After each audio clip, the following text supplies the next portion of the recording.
And this show is brought to you by the generosity of Crush Pad. Crush Pad, the urban winery where you're the winemaker. Find out more information at www.crushpadwine.com. The next morning, we headed to Seven Hills Vineyard, a grape source for many of the Appalachian wineries. Stan Clark, the viticulture instructor at the Center for Enology and Viticulture, walked us through the vineyard and led a tasting of Seven Hill Vineyard wines. The great thing about the Walla Walla Valley is it's a small, isolated area, really focused on quality. Seven Hills Winery was the 5th winery to start. Now there's over 100 brands in the valley. We were kind of at the forefront of planting vineyard and helping establish the wine style in the valley. Many of the Walla Walla wines consist of Bordeaux blends.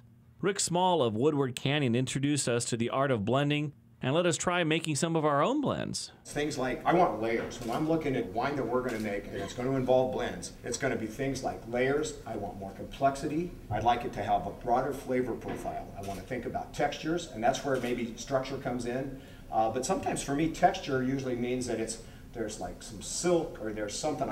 I kind of know what I'm after, and sometimes I don't know it until I find it. And we'll sit there and taste, and we'll try to figure it out. The reason we blend is we have 2 very different vineyards. Pepper Bridge, which is the vineyard surrounding us, which is what we consider the masculine part of our vineyard. Very good tannin, good structure, good acidity. And then there's our Seven Hills vineyard, which is what we call the feminine part of our blend. And it's more fruit forward, a little lighter in structure.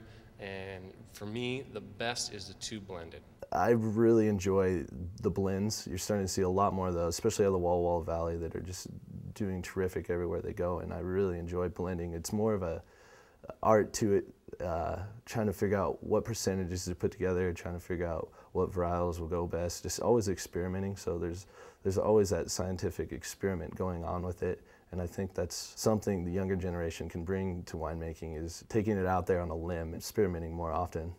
Yeah, with our blending process, what we actually do is we pull samples from every varietal. We usually stick to our same blends every year. We'll start out, say if we have a Cab Franc Merlot blend that's a 50-50 that we did in '05. So '06, what we'll do is we'll take that 50-50, try it out, and from there we'll go up 5% with the Merlot and down 5% with the Cab Franc. We'll do the same way going down and up and just test it out to where we think the wine's gonna have the most potential, have the best quality. Then we headed over to Mill Creek Upland Vineyard for a rustic lunch amid the vines. We as an organization do a lot of alliance events that are outside of the region. We may go to New York, we may go to California, Portland, Seattle. What happens here is we're home, and we love that aspect of it. But it is the one rare time when all the winemakers get together underneath one roof. So you can never come to Walla Walla at any other time of the year and experience all these great wines at once. You've been making wine since 2001 in this area. You have vineyards or anything? We planted vineyards and built a winery in 2001 and released our first vintage. Why Walla Walla? Are you from the area originally? No. I searched up and down the coast from Paso Robles to all the way up to Washington and Oregon, and I landed here. And when I drove through town, I thought, I'm home. One thing about Walla Walla, everybody seems to be accepted here. As long as your focus is on quality and you're willing to work hard and do a good job, the community really welcomes you. Great. We have 2 reasons for having the caves.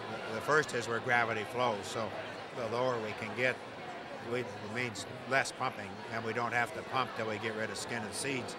But if you're underground, you have 55 degrees constant around you, so it really minimizes any temperature fluctuation.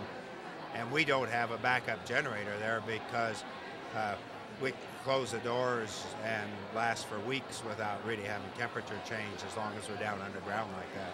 We have great structured wines, good fruit-forward wines with great complexities of spice and earth, and again, all that comes from the soil. Imagine that. We're making world-class wines with fruit that in Europe wouldn't even be used yet.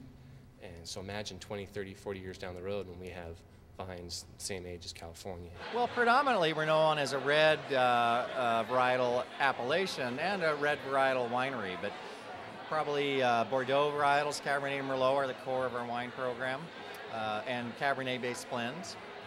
I started growing grapes on my farm in 1998 and then started the winery in 2001, and now I'm one of the old guys. I'm number 36 out of 120 in Walla Walla. I'm a very small winery, so my best venue is this. People will come over and they won't know my winery, and I'm not a big marketer because I don't have the funds, but they'll taste it and they're converted. I'm very proud of the wines, and they sell themselves. So, you know, I grew up here. It was a very sleepy town, and I'm really, really pleased with the revitalization of the whole community. And that continued growth is certainly a possibility. There's still a lot of land left, and there's still a lot of people out in the world that haven't heard of the Walla Walla Valley, and you know, a lot of people to turn on to our wines. So I think things are going to keep zooming along.